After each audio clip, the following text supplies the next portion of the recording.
Oromo, Oromo TV. Oromo, Oromo TV.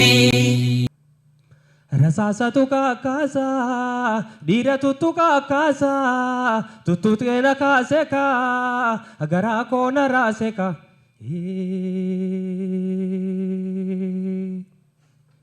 Warra nyaata bineensa kan konkoona waannisa kan nyaara godaannisa Oromoon hin yaammanne ABO'n hin yaammanne abbaa yaameetu beeka ililchituun hin deeysu yaa giiftiisiitu beeka geeraraniin qoomanii geeraranii butusaan sosobamte Oromoo gurguratte mirga keetiis kennite kan Oromoos dabalte Oromiyaa mogolte wallo diinaa kennite dikee alagaatirraa geerartee siitu beeka Olola gala beeka lali bachicha beeka ammayya dubra beeka omuda beesa beeka dibicha boru korma tiisiteesa ya beeka gurbaa boru qondaala lammii guddifte beeka takkaatu duulan deyne takkaa gaadaan hin lolle bucbucee sodaa lubbuudha garaa maalittiin beeka Ubaase ya senseha turreen awwaara qabdi godaanee ya senseha malkaan mucuca qabdi luynaatuudhaan ijoolleen dirraa dirmamuu qabdi harka deebisa dhaqaaquu qaanurraa buqqisa yaa dhiiga murti guutoo kan guyyaa lola raayyaa harma muraan olee coraa shamarran aayya calanqootti lubbuu baddee lafee awwaala dhabdee dhiiga watari dhangala'e kan lola gujeetti yaa'e laalaa kalee isaa irratti haara yanaa ida'e naguba beenziina tahee diga owa sosose diga khiyas damfise fana sani rangore fon sani rahimire kharan qabso deratus hamma mutu fagatu millikan kombokatu hamma galir rajatu haddar guma khaleisa harayatu sososa diga dimame mbasa lubuda lubun kasa tanna chagabru mada mogole darbu male tanaha ufaddu male hikadenta ugale refu shobdo egalle bufanna kofa gale qabso haqarra jirra ol fudanne geirarra Oromo, Oromo TV. Oromo, Oromo TV. خرا نگهاتين كستانا ولاد نمني ولاد يدور دفع ولاد يدور دابتيس يا ور رب دي صدقان ابو سا يجي هنكبو ابا منا جنان ديمو امتي هم نانو سنتي فرتا بسما خدان تاتو سينا كبسو بسما نندرارا هيران نمير كني بري جرارا دما كان سو هايونيف إفين جاري بلي سما دورتون جرتو دورين توري سكيلين بوفا تاتي شمبرا tabaroon dhugaa qabsoodhaan mayra bakkuma teenyee naannuu kaane hafalmannu uumaan gabroomnee lafaa kaane haa hidhannu dammaqee ka'ee saba koo sossoo'ee walii galee qabsaa'uu mallee bilisummaadhaaf ka'ee fincilee falmatan malee hin jiru dadaa tollee ati yoo saaqqateetti akkasii rabbi isin haa gargaaru, rabbi isii wajjin jira. Ayyaanni uummata keessanii isin bira haa dhaabbatu. Mee rakkoo Oromoo tanarratti hogga takka fuula deeffadha. I want to first of all start by saying that I am not historically naive. I am one who historically and accurately wants to substantiate himself within the struggle of all people. And if I take on that struggle, then I have to become Oromo, because the Oromo struggle is the struggle of all people, of all humanity.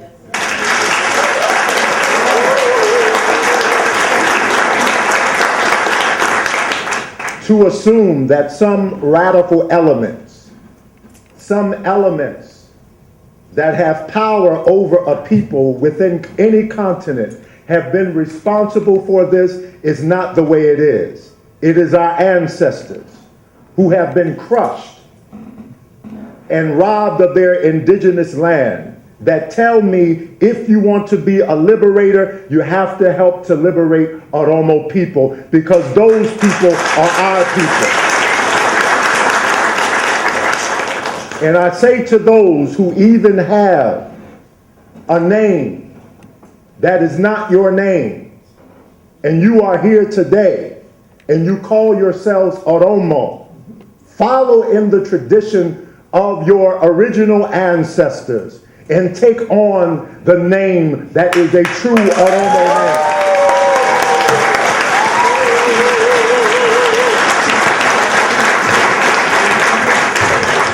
Because if you are Oromo and you struggle and carry on the name of your oppressor, then you truly cannot be liberated. We cannot deny ourselves.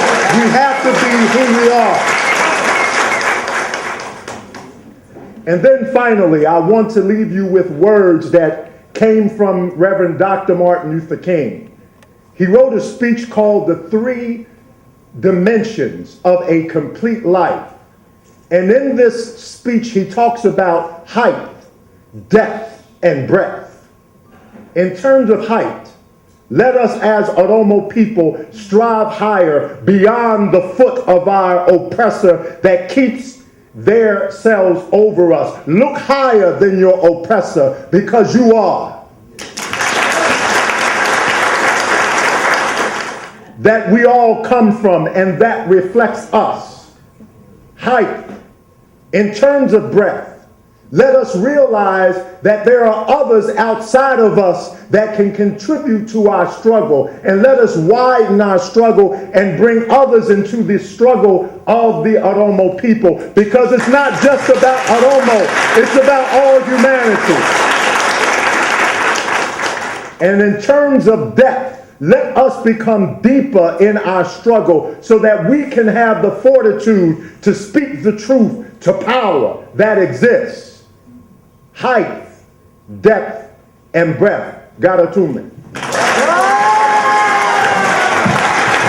Love me, love me, love me, love me, love me, love me, love me, love me, love me, love me, love me. Oromo, Oromo TV. Oromo, Oromo TV. Hadiah kan tugala kan kaba kibba kan kitafa Oromo kan diradala garayu barbada mala gannu ba suroro jala Akan deranne gabrummaan guyyaan yaadaa fi malaan qabeenya fumnaan qabsootin isaa ka'a hundumaan bilisummaadhaa waan qaalii guddaan os alagaa garaa hin garsiisina osoo kulloluu kun hin ciis. In your struggle, we share in your fight.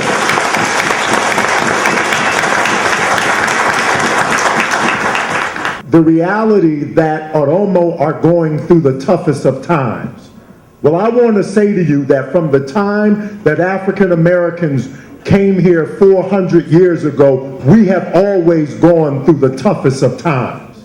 But in those tough times, we produced a Frederick Douglass. who said, "There cannot be progress without struggle. No true power concedes without a demand. It never had and it never will." Those were tough times. It was with Reverend Dr. Martin Luther King Jr.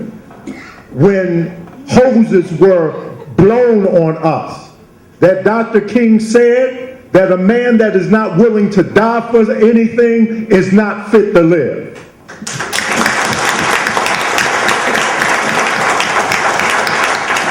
So what I'm saying to everyone today, we have to be brave enough to take a stand as intellectuals coming out of the academy. We have to be brave enough to say that enough is enough. We have to be brave enough to say that we will not allow ourselves to be overpowered by others in our own land. We have to be brave enough to say that. Because the reality is this: the Oromo are the only true indigenous people of Africa. The Oromo people produced the first democracy in the world called the Gaddafi system. If you are the ones who are the holders of power, then why do you allow your power to be given away? If you are the ones who produced Lucy, who is the mother of all humanity, don't you realize that if the Oromo fail, all humanity fails? We are all inextricably bound. As Dr. King once said, whatever affects one directly affects all indirectly. And if the Oromo goes down, all humanity goes down. So we have to band and we have to join together. I say that to you, the Oromo people, because we as African Americans are desperately in need of leadership. Humanity is desperately in need of leadership. But the Oromo are the holders of the leaders for all humanity. Because it was your woman, Lucy, the oldest of all humanity, who gave birth to humanity. So the Oromo people, the holders of the Gaddafi system, stand up and be firm. Stand up and be firm. You have revolutionaries, you have leaders, we are united with you. As Kwame Nkrumah once said, our goal is one.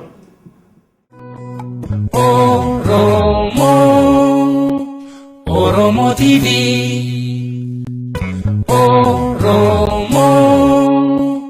Oromo TV. karaa nagayaatiin akkas tattaanaa hulaa dura namni hulaa ta'e dura dhufee hulaa ta'e dura dhaabbatees yaa warra rabbii sadaqaan abuusaa yoo jee hin qabuu abbaa manaa jennaan deemuu waa miti humnaan of seentee fudhatta bilisummaa kadhaan taatu seenaa qabsoo bilisummaa nun duraarraa hirannanii kanii barree jiraarraa dammaaqaan sohaayoniif ifin jaarree bilisummaan doortoon jirtu durin turree sakilleen bofaa taatii shimbiraa tabaroon dhugaa qabsoodhaan mayraa bakkuma teenyee naannuu kaane hafalmannu uumaan gabroomnee lafaa kaane haa hidhannu dammaqee ka'ee saba koo sossoo'ee walii galee qabsaa'uu mallee bilisummaadhaaf ka'ee fincilee falmatan malee hin jiru dagaa tollee ati yoo saaqqateetti akkasii rabbi isinaa gargaaru rabbi isii wajjin jira ayyaanni uummata keessanii isin bira haa dhaabbatu mee rakkoo Oromoo tana irratti hoggata akka fuula deeffadha.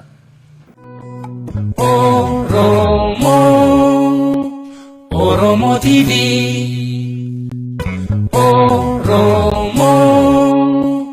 Oromo TV.